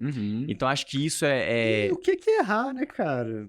É isso, sabe? Quando a gente... Errar é o contexto, né? É sempre contextual. E aí, advogado... Nesse caso, ele não errou nada. É advogado do diabo, tá vendo? Pra mim mesmo. Pra nós. Ele gabaritou ali, cara. Porque o que tava naquele contexto é exatamente o que ele fez. Assim. Galeano. Tá representado. Agradeço ao meu professor por ter me feito perder o medo de me equivocar. Isso é de um conto dele. Eu vou ter que fazer uma pausa aqui. Você colocar que coisa. Total, perdeu o medo de se equivocar. O medo de se equivocar. E pensa, né, nas nossas vidas, quantas vezes esse medo nos paralisa, né? Nos impede. O medo de se equivocar. E aí isso não pensando no advogado do diabo assim, meio tosco, poderia falar, não, mas aí como é que ele vai saber, ele vai se desenvolver, vocês só estão deixando... Isso que eu ia falar. Isso não significa, né, você encorajar a pessoa a falar e a tomar esse risco de se expor à exposição. Aí outro termo interessante, né? Isso não significa que a gente vai ficar do jeito que está, não, tá bom, a gente não vai... criar outros meios de trabalhar essa aprendizagem, né? E permitir que essa pessoa, eventualmente, ela se corrija e ela se desenvolva ali no idioma. Tem vários jeitos de fazer isso, a gente poderia falar sobre isso. Mas a nossa falta de imaginação educacional faz a gente confundir que educar é humilhar. Não. E aprendizagem de línguas, isso é assim, educar plau. É consertar. Consertar o que tá errado. Fazer um conserto, corrigir, né? Muitas vezes, e isso é muito louco, né, gente? Daria pra gente refletir aqui como a gente usa a palavra educação como sinônimo de coisas que, se a gente for ver, são zero educativas, anti-educativas. Educação como sinônimo de violentar. Imagina se a gente trocasse e usasse as palavras certas, né, para as coisas, né? Então, muitas vezes se usa a palavra educar pra você humilhar o outro. Pra você só ficar cortando, brecando o outro. E muitas vezes a gente tem a impressão de que está educando, quando na verdade você está demolindo o outro. Aí eu vou propor outro microsalto aqui na nossa conversa, porque você é essa pessoa que escreveu esse livro, né? Soltou a bomba e saiu correndo. E depois você, não muito tempo depois, né? Você passa por um concurso e vira professor numa escola pública. Você tá lá agora com filosofia e qual alguma outra Filosofia, matéria? História. Não foi por concurso, foi por um processo seletivo, assim. Então, sou instável. Alô, Estado de São Paulo. Alô, Estado de São Paulo. Categoria O. Um pouco precarizado, tudo bem, vai. Mas História, Filosofia e itinerários. Os itinerários formativos. Tá, que chamam então hoje. você tá como professor numa escola. Isso. Enfim, Uma escola estadual? Estadual. Ou municipal? estadual. Estadual e uma particular. Você pega, acho que turmas de ensino médio. Isso. Na cidade de? Brotas. Brotas. Interior de Salve, São Paulo. Brotas. Brotas, enfim. Brotas. E aí, a ponte aí eu acho muito interessante. Acho que vale esmiuçar, porque, de novo, é um pouquinho de advogado do diabo, sabe? Porque Adoro ele. vou jogar, então, a pergunta, vai. Joga. É possível aos seus alunos, Tariq Frey, ver por si mesmo na escola pública estadual? Nossa, eu queria muito entrar nesse tema. Eu tava querendo entrar. Ah, E eu então... nem... Todos. Amigos, pra Amigo, sempre. estou aqui. Amigo, cadê você? Olha que o fluxo da conversa Amigo, onde está? Esse era o tema que eu queria. Nossa, então E perfeito, aí? gente. E aí, Mike, eu tô aqui na Essa escola é- e isso aqui não funciona aqui. Então, vamos lá. Você até colocou o Vamos lá. café. Vamos lá. É mais café?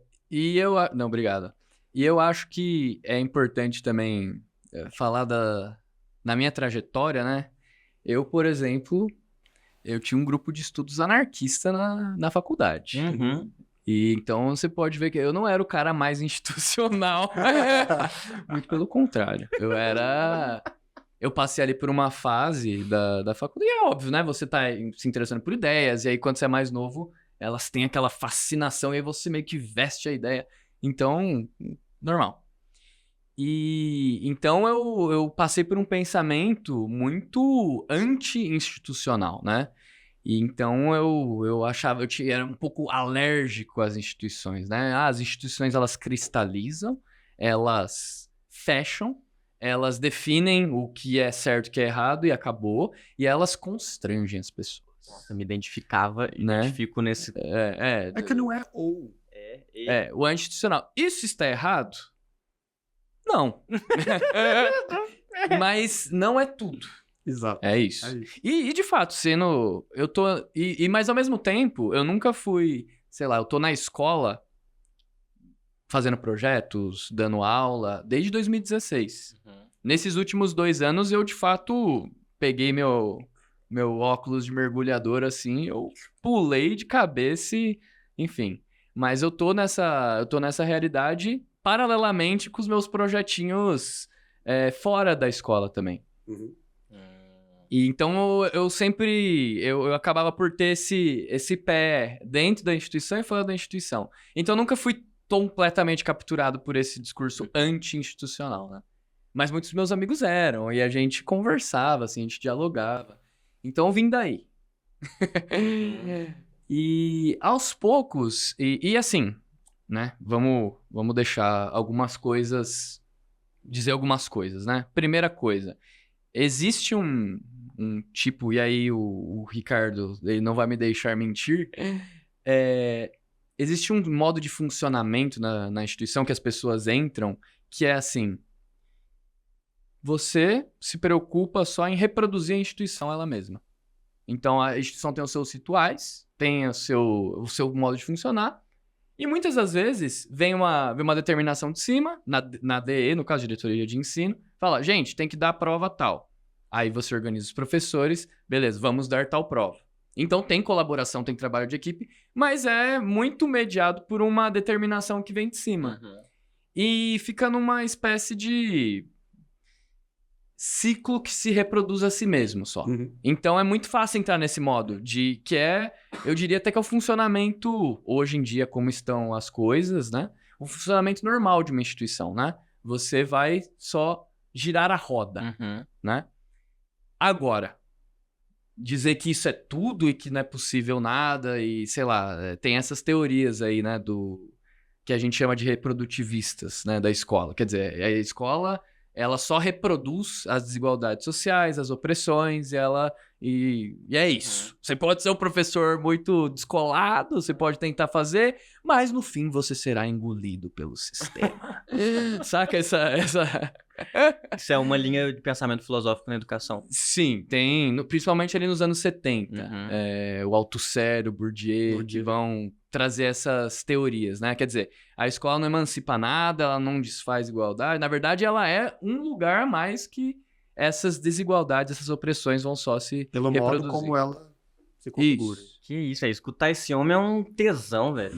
Que isso, ele lançando as...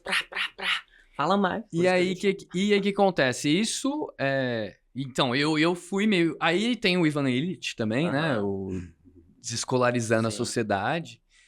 E o Ivan Illich, eu tava lendo umas coisas dele. Ele é um pensador bem complexo. Acho que a gente pode deixar essa carta virada pra baixo, no modo de defesa. Deixa eu Porque isso é papo pra... Isso é papo pra outra... Dá pra fazer um episódio só dele. Dá. Tem muita coisa. E, enfim, essas ideias de desescolarizar, de ser anti-instituição. E aí, hoje em dia, eu me encontro muito mais, principalmente depois dessa experiência. Olha que louco, né? Eu tava escutando o podcast de vocês, do episódio da educação tradicional e da educação autodirigida. Eu fiz meu dever de casa. E é muito louco, eu estava vocês falando e eu tava meio que respondendo vocês ali. Eu tava, não, verdade, tava conversando sozinho, assim, comigo, mas com vocês, né? E uma das coisas que você falou, Luiz, é de um medo seu, né, de ser engolido, não é? Pela instituição e perceber que não é possível fazer ali dentro. E aí eu pensei assim, pô, eu tenho que falar isso pro Luiz. Cara, na verdade, depois desses anos em escola, trabalhando em escola pública, escola particular, instituições, eu sou mais otimista do que pessimista. Eu sou mais otimista. Por quê? Já capturou minha atenção. Você tem minha atenção. Eu sou mais otimista em relação ao espaço escolar. Porque assim, né? Que é o tal Pô, eu tava com saudade. Matou a saudade ao vivo aqui. Faz 1 ano e tô doido. Faz muito tempo. Vai. As pessoas às vezes não sabem disso, né? Acham que a gente dá rolê todo dia. Não, parece, né? 2 anos que eu não vejo esse homem não. pessoalmente. Mas toca o barco. Que é o tal sistema. O tenebroso, o maldito, que é o sistema? o que não pode ser nomeado. Né? O que é esse sistema? Né? A gente pode ter uma visão que o sistema é essa máquina que funciona por si mesma e que ela gira e ela, em vez de ser uma ferramenta que a gente usa, é a ferramenta que nos usa, né? Então, o sistema nos engole e tal. Mas isso não é automático. Isso não é automático. Não é que não existe esse tal... O sistema, enquanto tal, ele existe, mas ele não é... reducionista pensar Isso dessa é reducionista, né? E a pessoa acorda e ela não é necessariamente alienada. Tem muitas brechas, intervalos. Então, quando eu tô ali com os meus estudantes, o espaço da instituição, na verdade, essas teorias que falam que a escola não gera nada além de desigualdade e tal, elas são muito crentes, elas superestimam o poder. Que elas acham que determinou lá em cima, é assim que vai chegar lá embaixo. E não é assim. Na verdade, o poder institucional, ele é cheio de brechas. Cheio de brechas. E na educação pública, principalmente, aí tem uma coisa que é ruim e boa. É ruim e boa. Ruim por quê? Eu vou dizer depois. Primeiro, o que é ruim e bom? Agridoce. Ninguém liga pro que você tá fazendo. Ninguém liga pro que você tá fazendo. Desde que não haja muito barulho e as crianças não estejam quebrando as coisas e tal. Que é o que o Ricardo Ninguém falou. vai te perguntar. Sou dono véio. da minha sala de aula. Exato. Eu ia linkar com isso que o Ricardo falou. Quer dizer, ninguém se importa, velho. Na real. Então, esse poder institucional que controla tudo ali... Não tô dizendo que não existe, mas ele não é desse jeito que as pessoas pintam muitas das vezes. Na verdade, é um espaço muito mais esburacado. E isso é ruim porque ninguém se importa. E isso é bom porque ninguém se importa. Então, se eu tô fazendo ali um debate que fala... Véi, eu quero que você conte a história. Eu botava uns livros assim pra galera ler, tipo, o nome do livro era E Se Eu Fosse Puta? Que isso? Um livraço, inclusive. Filosofia. Amara Moira. Gostei. Então, eu tinha na educação pública, eu sinto uma liberdade tremenda, assim, de trabalhar vários temas sem medo dessa censura. Sabe? Você acha que eu quero ser professor de filosofia? É bem legal, velho. É o meu xodó. Então, assim, eu experimento uma grande liberdade pra fazer o... Tarek, queria que você contasse, até porque, de fato, não ouvi da sua boca, né? Porque é isso, a gente não encontra com tanta frequência. Você contasse o evento, né? A ocasião que você produziu lá na escola.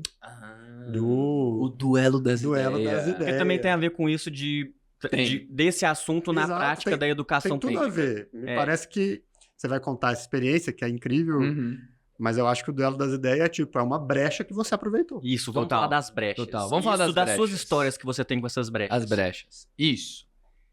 Porque você disse que está otimista. Eu estou. Então esse otimismo vem também das brechas dentro desse... Eu não diria que é um otimismo ingênuo, Tipo, é possível fazer qualquer coisa. Tá? Eu tinha nesse estágio lá quando eu era um pimpolho. Tá? Eu tinha meus 17 anos, 18 anos, eu entrei numa sala de aula de terceiro ano, peguei a pior sala da escola. Semelhanças. Assim. Terceiro ano de ensino médio, os alunos mais velhos do que eu. Semelhanças aqui. E nossa, eu saí detonado, velho. Eu saí detonado ali. Eu fui dar aula, assim. Aí a experiência, né? O Ricardo vai saber do que eu tô falando.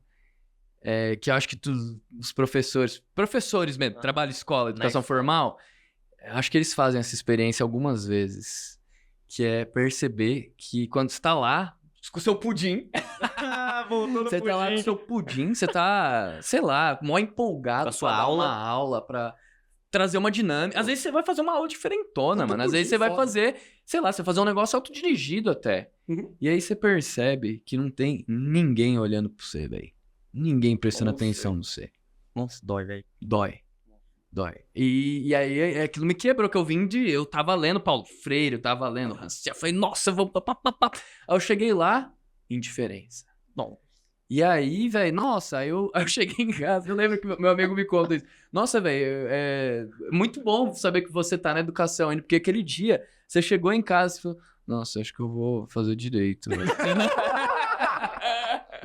Acho que é melhor fazer outra coisa. Borocochó. Não tá rolando, não é do jeito que eu pensava. Eu já vi que eu ia chegar lá, eu ia fazer uma dinâmica, a gente ia fazer a democracia em sala de aula, a gente ia fazer uma revolução. E não é assim, não é assim.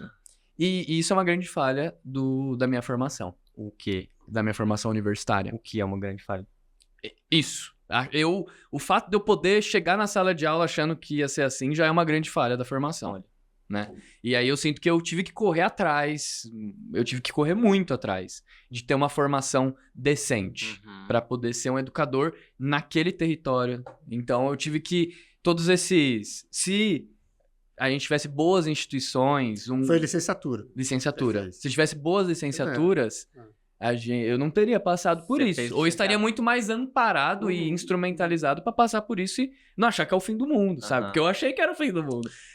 Posso Claro. parentizar? Não, vamos... Parênteses. Só vai. Eu quero muito ouvir das Deriva. ideias. Mas, porque isso tem muito a ver com o segundo episódio da primeira temporada, do que a gente conversou, que é o episódio que você ouviu, da educação tradicional versus autodireção, ou mais autodireção, enfim.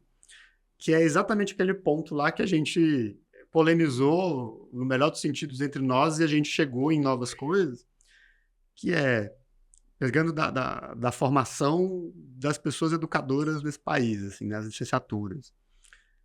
Parece que, aí, não sei se é isso que você identifica, mas parece que fica muito num lugar de...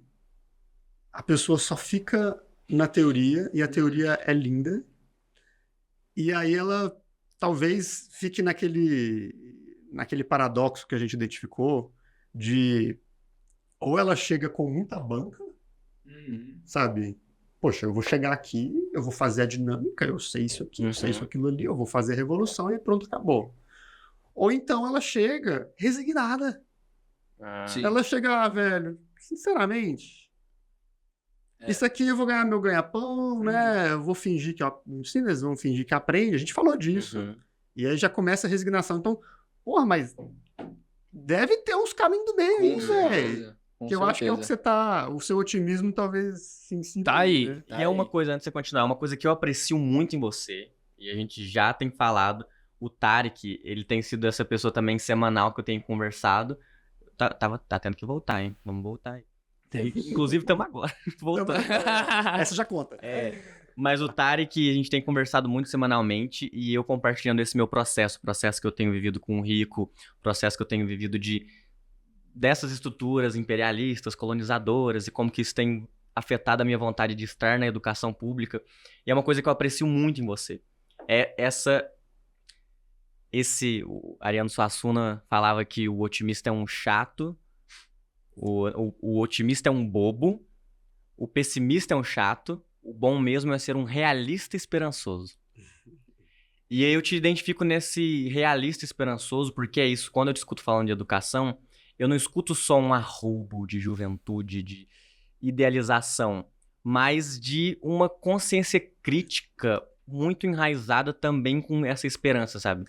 Então só deixei, depositei minha apreciação e tá coberto. Seus 20 centavos. Apreciação. Ah, valeu.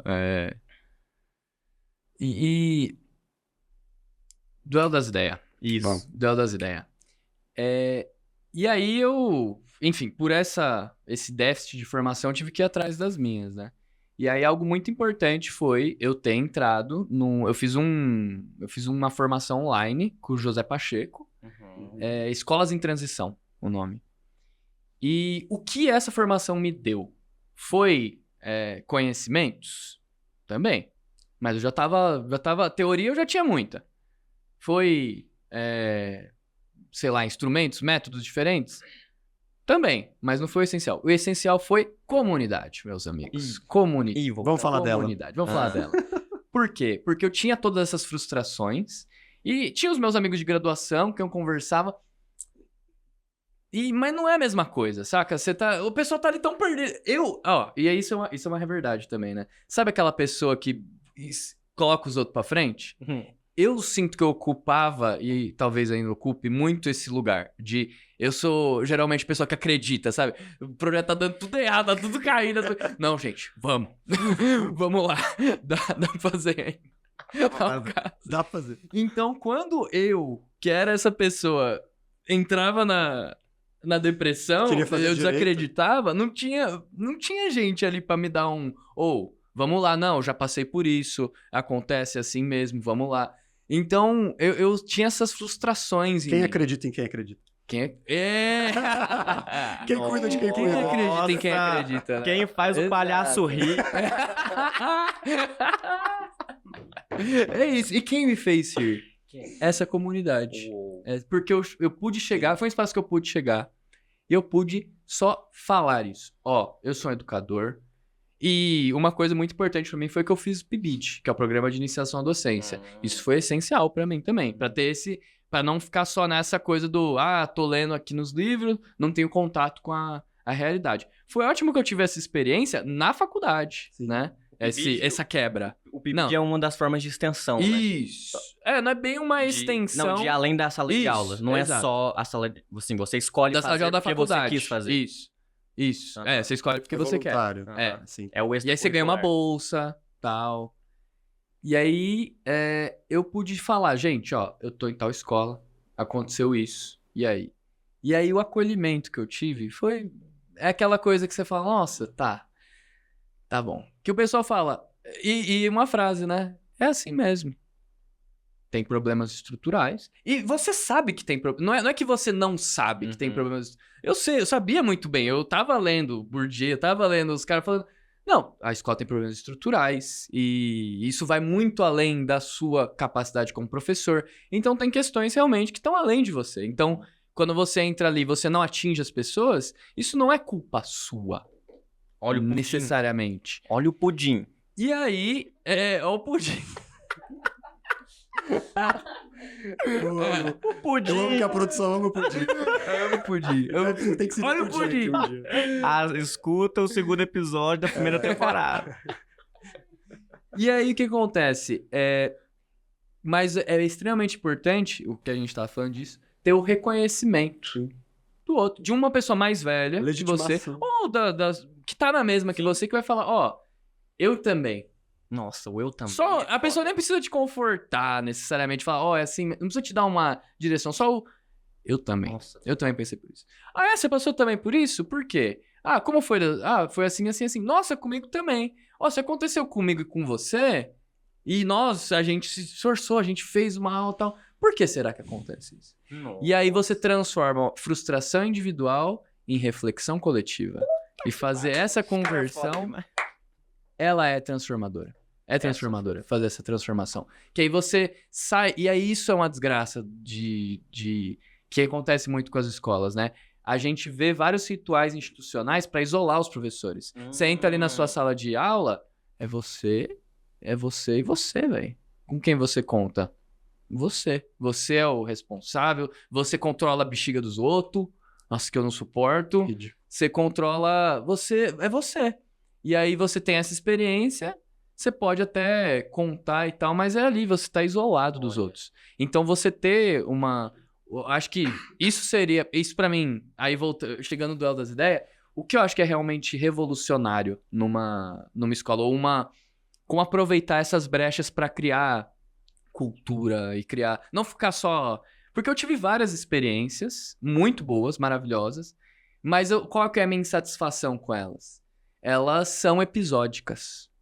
Então, é um episódio, né? Numa série de 10, sei lá, tem uma ali que, Pontuais. nossa, pô, mó louco, tal. Uhum. Então, eu queria que elas não fossem tão episódicas e tão na minha aula, dependessem só da minha aula, e fosse uma coisa mais que fizesse parte da cultura da escola e que fosse mais substancial mesmo. Tipo, a gente não tá só aproveitando os buraquinhos, a gente tá aproveitando essas brechas, mas a gente tá construindo também alguma coisa, sabe? Então, o que foi o duelo das ideias? Que eu aprendi muito com o José Pacheco também. Encontre educadores que ainda não morreram. É daí que se começa. Que é o que vocês estavam falando lá do Maniche, né? Sim. Tua tribo. Ou seja, pessoas que você sabe que você não vai ter que convencer necessariamente a pessoa que você vê que ela tá pé atrás. Estão na mesma linguagem de vida. Isso. Você vai chegar numa pessoa e você vai co-inspirar com ela. Você vai respirar junto e você vai conspirar e vai ter a ressonância. E aí o que vibra em você começa a vibrar no outro, isso fortifica o que tá em você e fortifica o que tá no outro, e esse processo vai aumentando. Eu tô vibrando agora. Tá É isso. É a ressonância. Tá meu amigo. acontecendo. Caixa de ressonância. E lá na escola, né? Então eu tive sorte. Eu tive sorte de estar numa escola hoje que, por mais que funcione ali nos moldes convencionais, é quadradinho, do jeito ali que tá na imagem de cada um de nós. Escola, convencional.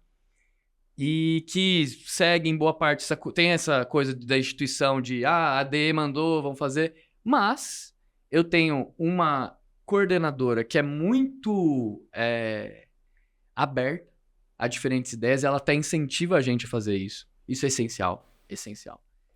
E tem ali 2, 3, 4 pessoas, que é a nossa patota, que a gente conspira. Então, um dia a gente foi fazendo coisinhas, açõezinhas, bem pequenas na escola. Então, sei lá, a professora foi fazer uma aula um dia com o segundo ano, que ia ser um julgamento. Ia fazer meio que um teatro, eu amo teatro, um teatro de julgamento pra discutir pena de morte, filosofia. E aí me convidaram pra ser o juiz. Aí eu falei, obviamente que eu vou ser o juiz, e aí fui o juiz. Aí já causou um negócio assim na escola, né? Porque desceu todo mundo, um monte de gente assistiu, foi maravilhoso. A supervisora tava, aí a supervisora viu, elogiou, aí, né, o pessoal gosta, né? Gerou uma confiança. De bajular os de cima. Um ato de confiança com ela. Exato. E aí isso gerou uma coisa, aí eu aproveitei essa semente, falei, galera... Aí eu cheguei pra essa minha turminha e falei, galera, vamos fazer um interclasses de debate? Sabe? E aí, qual que é a ideia? A ideia é... Obrigado. A gente tem o interclasses, né? Que acontece nas escolas. Eu acredito que seja uma realidade brasileira, né? Tipo, interclasses, né? No momento do ano em que os alunos, eles têm ali as turmas, eles fazem os times deles, e eles têm uma competição intraescolar de... futebol. E aí, às vezes, dependendo da escola, tem outras Isso é bem comum, esportes. né? Bem comum. Então, já é uma cultura Tem algo assim. que acontece. Então, a gente aproveita uma coisa que é uma cultura comum, então tá no solo do conhecido, e a gente introduz um elemento novo, que é o debate. Na estética hip hop ainda. Que eu sou um grande admirador do hip hop. Eu acho que o hip hop... Enfim, daria pra falar... Ó, outra carta, deixa pra baixo aqui. Vamos. Do lado do Corinthians. Vou deixar aqui. Várias cartas pra deixar. Tem muitas voltas aqui. Tem muitas temporadas. Isso é papo bom, velho. É pra mais de metro. E aí, o que acontece? Não, até perdi, gente. Duelo das ideias. Duelo das ideias. O hip hop. Isso, o hip hop. Então, a estética, a gente pegou a estética do hip hop. E tem a batalha de rima, né? No hip hop. E a batalha de rima são esses eventos maravilhosos em que você coloca o beat e você coloca duas pessoas e elas batalham. E aí tem galera que rima mais pederastia, pra meio que humilhar o outro. E tem galera que rima ideologia, que rima nas ideias mesmo, de você lançar umas ideias cabulosas, sabe? Umas ideias muito loucas, tipo, sobre a sociedade, críticas, sobre as opressões. Então, o rap tem essa fonte do hip hop de narrar a realidade, sabe? Passar a visão. Mandar a real. Sem adular, sem colocar em palavrinha. Mandar a real do jeito que é. Então a gente combinou todas essas coisas. Interclasses, debate e hip hop. Aí a gente fez a junção disso e surgiu o Duelo das Ideias. Que nada mais é do que interclasses de debate na estética de batalha de rima. Então, não era batalha de rima. Eu queria muito fazer batalha de rima, mas o pessoal tem O ideal. tem vergonha e tal. Então isso tem que ser trabalhado à parte, né? Sim. Mas a gente pegou temas com os alunos, a gente então passou um formulário, o pessoal foi colocando os temas que eles gostariam de debater, conversar sobre, aprofundar. A gente pegava esses temas, sorteava, aí eles formavam os times, foi 2 times por sala, aí a gente fez com o ensino médio. E aí eles deram os nomes, o nome do time é maravilhoso, né? Qualquer Te Levar Pras Ideias, Os Loucos das Ideias, Liga da Justiça, uns nomes assim. Isso que é legal, né? As cores deles, eles trazendo as coisas deles. Nossa. E aí, a gente meio que gestou o evento, aí a gente fez. Tinha que fazer em um dia só, por conta do calendário de provas e tal, então tinha esse revés institucional. Uhum. Eu pensaria que, tipo, tinha que ser bem mais espaçado, mas a gente fez tudo num dia. E aí era o duelo das ideias. Então eu chegava lá, aí o pessoal fazia bandeira, fazia. Como que é o negócio? O chifrinho. Vinha com a roupa, aí cada time tinha uma cor, tinha um nome, aí tinha um grito de guerra. Fez real um Você clima criou de jogos. Momento Jogos. memorável. A gente tá... Amigo, Vocês estão. Porra! Que saco, velho. Que saco! Sai da minha cabeça. Ai, Né? eu tô pegando tudo que tá aí. Ai, meu Deus. É bom demais. E aí, foi basicamente isso. E aí, o que foi... Aí foi maravilhoso o evento, né? Ver o engajamento dos alunos e tal. Dentro de Ver quais os temáticas? debates. Aí, os temas que saíram, né? Inteligência artificial, tecnologia na sociedade atual, descriminalização do aborto, Olha. descriminalização da maconha. Aliás, legalização da maconha. A gente tinha... mais uns 2 temas que eu não vou lembrar agora. Eu vou lembrar. Bom que é só uns temas fáceis. Não, né? e era uns temas cabulosos. coisinhas Era uns de temas Quem escolheu cabulosos. esses temas? Eles. Eles Claro. mandaram. Similaridades com o Não, ex. aborto tinha Olha uns só. 10 votos, sabe? Nossa. E então você vê que tinha uma... Às vezes eu toco beirando esses assuntos e numa aula normal, eles têm... Isso pega, assim, Sim. sabe? São assuntos polêmicos, tabus, muitas das vezes. Uhum. Então a gente trouxe esses temas e a gente foi debater esses temas. Aí a gente foi trabalhando nas aulas, né? Os professores, aí a minha turminha da patota, todo mundo de humanas. A gente foi trabalhando nas nossas aulas. Só que o que foi o tchan? O que eu achei que não aconteceria, aconteceu. Aí eu imagino, deve ter sido uma sorte de estar naquela escola, naquele momento. Que é isso, né? Você tem os conspiradores iniciais, e aos poucos isso vai ressoando, isso vai sendo abraçado, isso vai contagiando as pessoas. Uhum. Você não precisa chegar direto pra... Isso é uma coisa que eu aprendi muito com o Alex. Olha só. Que eu lembro que o Alex usava essa metáfora dos chapéus, né? Que se você quer juntar 10 pessoas, 20, todo o corpo... Imagina se a gente começar assim, vamos juntar o corpo inteiro docente. Então a gente tá falando aí do quê? Uns 20, 30 professores, professoras. Aí você quer passar essa pauta. Aí vamos lá, galera, todo mundo junto.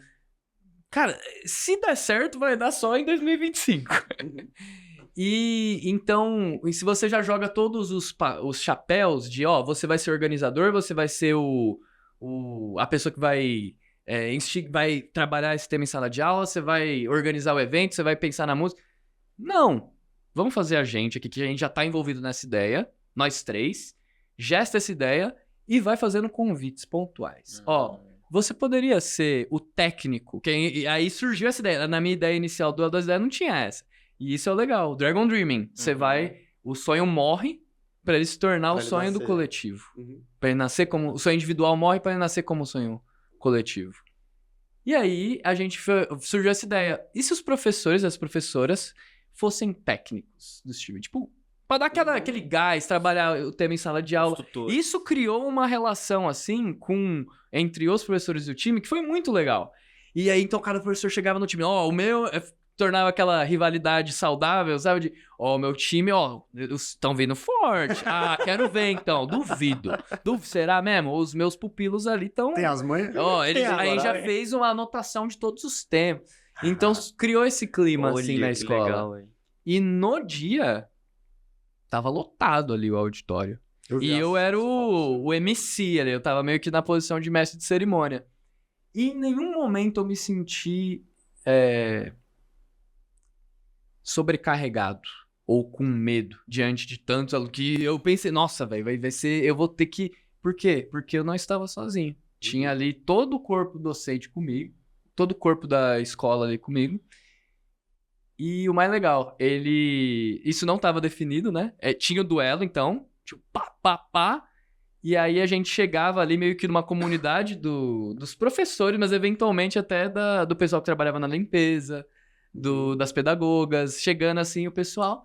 E a gente falava, e aí, quem ganhou? Como é que a gente... Ah, não, acho que tal cometeu uma falta, porque xingou, tal. E a gente meio que decidia ali em colaboração. Isso ia criando um senso de pertencimento das educadoras e dos educadores com o próprio projeto. Então foi muito legal. E se rolar, e aí terminou, aí qual foi a primeira coisa que o pessoal falou? E o próximo?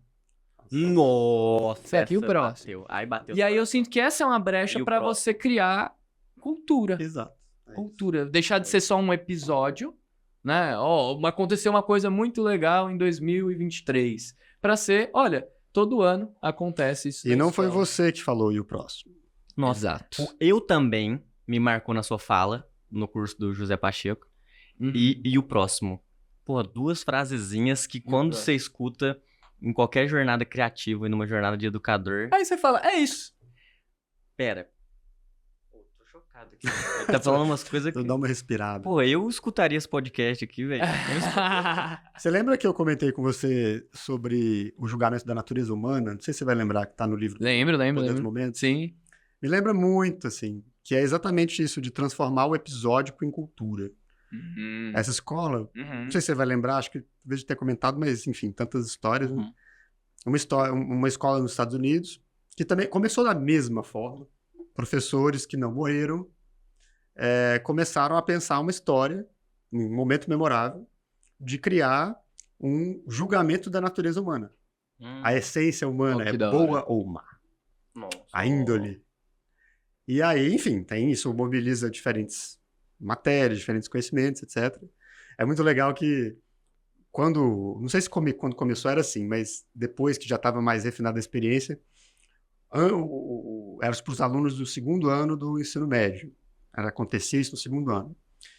E aí, quando ia anunciar isso, estava numa aula qualquer. O professor lá dando sua aula de boa. Aí entra alguém na sala com papéis de ofício, assim, formais. E vai entregando, não fala nada, vai entregando um para cada aluno. Você está sendo convocado. Memorável. Começou uma experiência. Esse julgamento. Você pode fazer uma escolha, pílula azul, pílula verde, né? Você quer participar desse time aqui ou do outro? Nesse caso, né, tem 2 times bem definidos.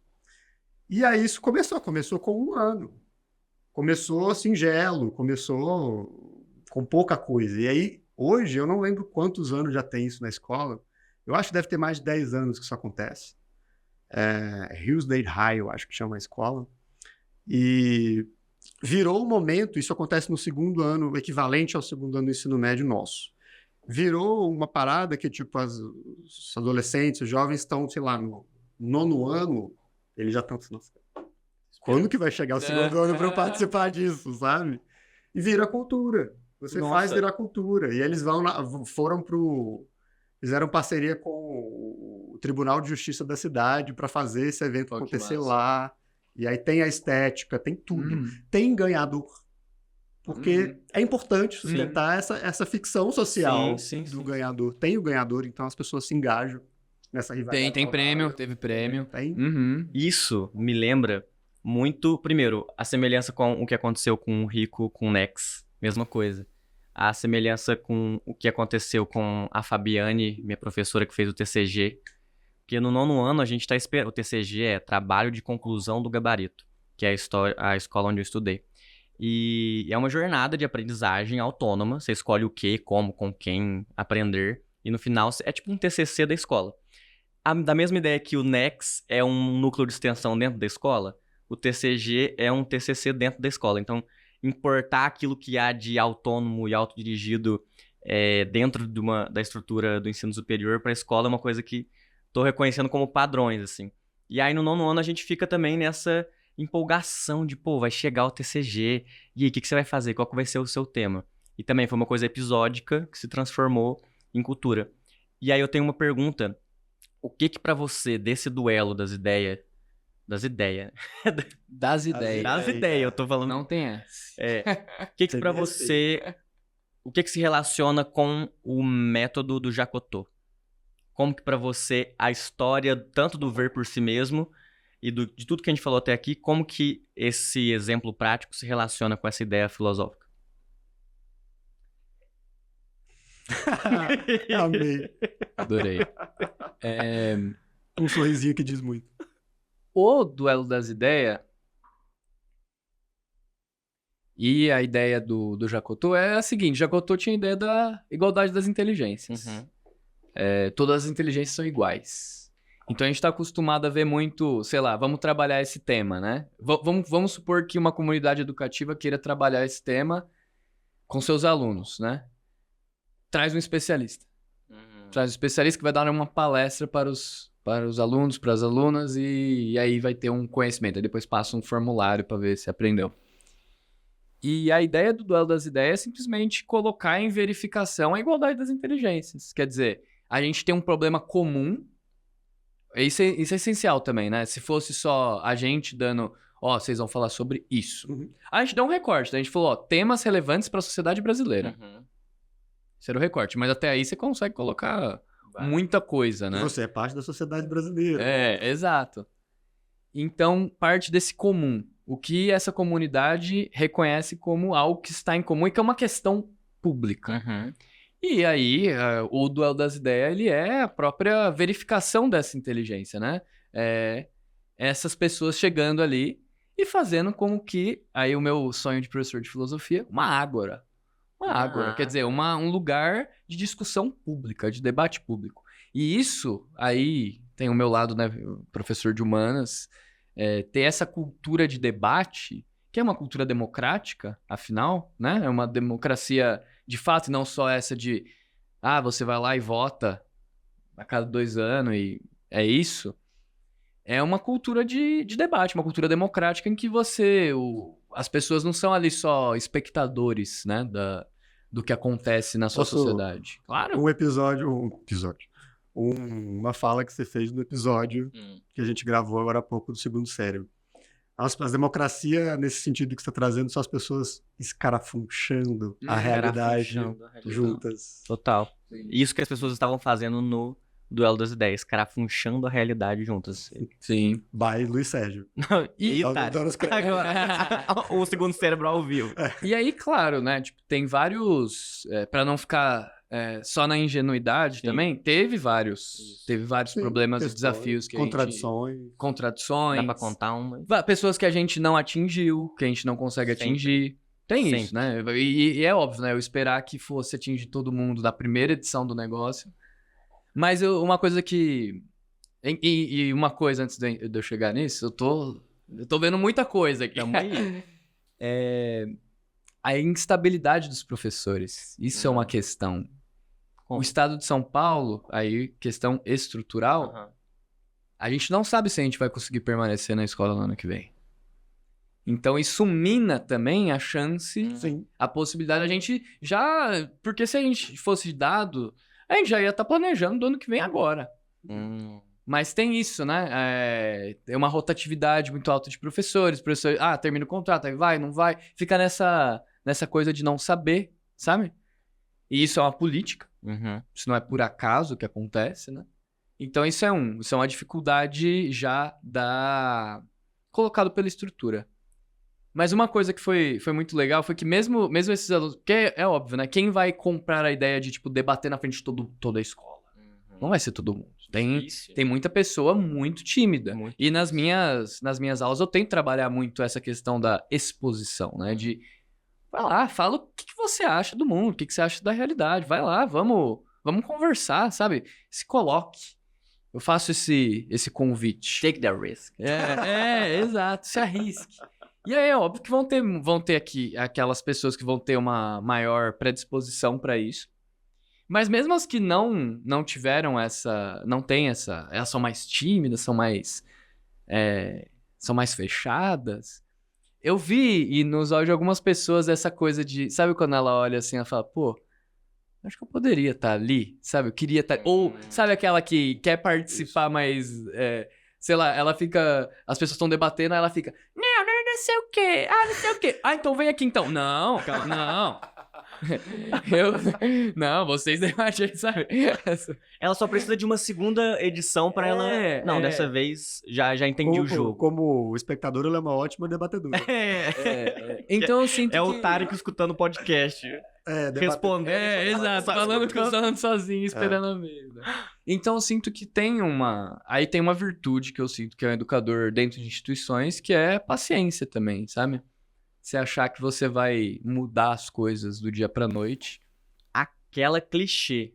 Água mole em pedra dura, tanto bate até que Exato. É um processo... a mais clichê possível. Clichê que Sabedoria popular. E não precisa ser também só aquele peso de, nossa, eu vou para... eu tenho que esperar para acontecer a revolução. Uma das coisas que eu aprendi muito nesses tempos de vida institucional é perceber que mesmo... Olha só que doido, Luiz, ó. Essa aqui é pra você, ó. Essa aqui é pra você, ó. Vem. Mesmo em um dia banal, completamente cotidiano, com que uma pessoa que estaria de fora olharia ali e dizia só a reprodução do sistema aqui. O meu observador interior, né? Seu eu de 7 anos atrás. Mesmo hoje, Luiz, ó o que eu vou dizer, hein? Eu não consigo me convencer que a minha presença ali não é importante. Mesmo no dia mais banal. Eu não consigo me convencer disso. Nossa, bateu. Sabe aquela... Porque não é só o que você faz ali. Só de você estar ali, velho. Só de você literalmente estar ali. Que bonito isso.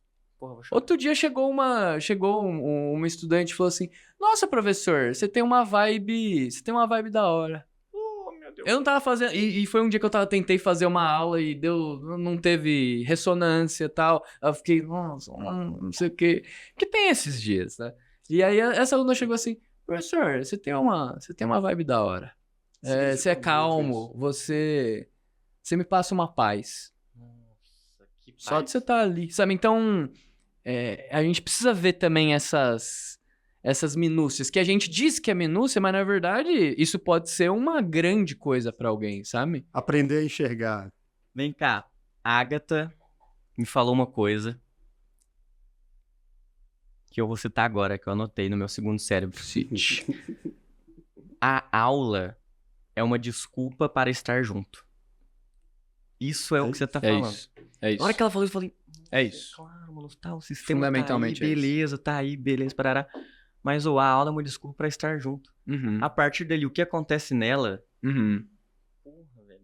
E foi o que um grande professor meu falou, que ele foi também um encontro, assim, maravilhoso. Ele nunca deu aula pra mim na faculdade, mas ele é, assim, uma grande referência pra mim.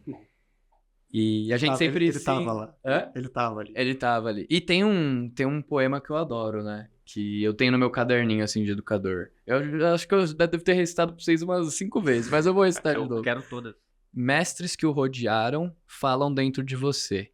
Consulte-os pelo caminho, conte-lhes tudo o que vê. Rodrigo Hubner. Tá no livro do Gravatar, lá da Viagem ao Mundo em 13 Escolas. Que isso. É isso, então ele estava ali comigo.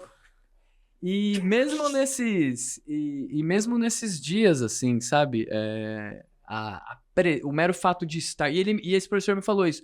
Cara, você não pode entrar nesse lugar da escola achando que as pessoas estão ali porque elas querem. Elas estão obrigadas a estar ali. Ponto. Esse é o seu ponto de partida. As pessoas estão ali porque elas estão obrigadas. Aí a questão é, o que você faz a partir disso? Então não vai achando que, eu vou trazer um negócio, então vai ter uma super... Não, as pessoas estão obrigadas a estar ali. Aí você não sabe se a pessoa brigou em casa, se a pessoa teve que comer em casa, se a pessoa... Sabe, você não sabe do dia da pessoa. Então, você está junto numa condição específica. Como vai ser esse estar junto? O que fica? Eu tava pra mandar essa. A gente... E ao mesmo tempo que, né, acho que a gente precisa encerrar, mas meu cérebro já tá aqui fritando. Tem vários episódios. 500 mil caminhos. As cartas Vai viradas explorar pros aqui. próximos. As cartas estão ali, né? Eu tô... Já queria lançar uma do Sarau, que a gente Nossa. faz no mall, que é esse espaço Brabo. emancipador também. De gente que, tipo, eu nunca achei que eu ia poder declamar um texto meu. E aí você vê a pessoa declamar. É lindo, Bem é isso, lindo. é bem isso. É lindo. Enfim. Fica um suspiro de celebração, de apreciação por vocês, homens maravilhosos da minha comunidade pessoal, que eu tenho esse privilégio. E acho que a gente fez aqui um grande duelo das ideias, né? E isso é muito importante, assim, porque para mim se tem, né, conversas que representam o espírito do Transborda, desde que a gente pensou isso aqui é a nata da nata, o suco Sabia. caldo primordial. Caldo. Isso é um meme já conhecido. Das residências. Isso aqui é o puro caldo primordial do que a gente pensa pro Transborda, né? A gente pegar aquelas conversas energéticas nossas, que a gente pira, que a gente brisa, que a gente fica com vontade de abrir mais 500 abas e convidar pessoas que a gente ama para fazer isso junto, né? Para transbordar junto. Então, eu saio com muita celebração, assim, no coração. Obrigado por ter vindo, obrigado por ter viajado para estar aqui com a gente. Significa muito. E bora conspirar mais aí e apoiar outras pessoas nas conspirações ali. Co-inspirar. Co-inspirar. E eu? Jojo? Você quer fechar? Pode você. Tá. Ele quer fechar. Você quer fechar? Pode você. Como você sutil, mas falaram que... expressaram o que quer. Não, mas eu vou... gente, é maravilhoso poder ter esse espaço com vocês, que são duas referências enormes pra mim. Eu, nesse poema dos mestres, né? Pô, eu tenho certeza que vocês são um desses ali que ficam rodeando na minha cabeça e quem eu consulto pelo caminho. Às vezes diretamente, às vezes só imaginativamente, mas vocês estão ali. E pra mim o que fica assim é mais uma vez essa convicção que a educação ela é um processo de ressonância, sabe?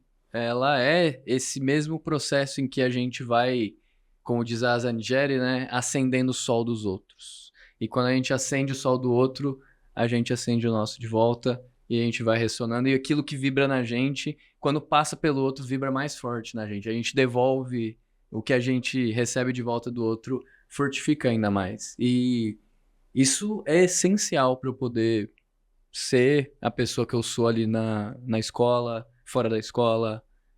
E é isso que eu quero criar no mundo também, sabe? Então vocês são muito especiais pra mim, saibam muito disso. E muito obrigado pelo espaço. Afetação. Vou terminar com uma frase que eu falei, que a gente falou no segundo episódio, mas ela não foi bem captada pelo áudio. E ela faz muito sentido agora. Eduardo Galeano, sobre a utopia. A utopia está lá no horizonte. Me aproximo 2 passos, ela se afasta 2 passos. Caminho 10 passos e o horizonte corre 10 passos. Por mais que eu caminhe, jamais alcançarei. Para que serve a utopia? Serve para isso. Para que eu não deixe de caminhar. Encerro minha fala com o que fica. Me fica o resgate do meu amor e pelo meu realismo esperançoso para a educação. E você é parte disso, de resgatar esse desejo. Isso impacta tão profundamente a minha vida que da mesma forma que o Ricardo é essa pessoa, então vocês dois estarem na mesma sala, no mesmo dia. Nossa, que bom que esse universo conspirou para isso tudo acontecer agora, porque Isso impacta a minha vida a ponto de ano que vem eu tomar decisões que envolvem o ano inteiro, que é ir para Pernambuco, para trabalhar numa escola pública, para viver essa realidade e eu poder não me sucumbir à tirania, tô falando bonito, à tirania do ou na educação. Não cair nesse julgamento e nessa dicotomia tirania, tá de certo. dizer que é isso ou aquilo, de querer entrar numa guerra, mas de perceber que tá todo mundo querendo comer o mesmo pudim. Ah, não! Ele voltou! Você achou que ele Você tinha achou que acabado? Então, eu agradeço por você ser um provocador de espantos. Olha! Obrigado. amigo.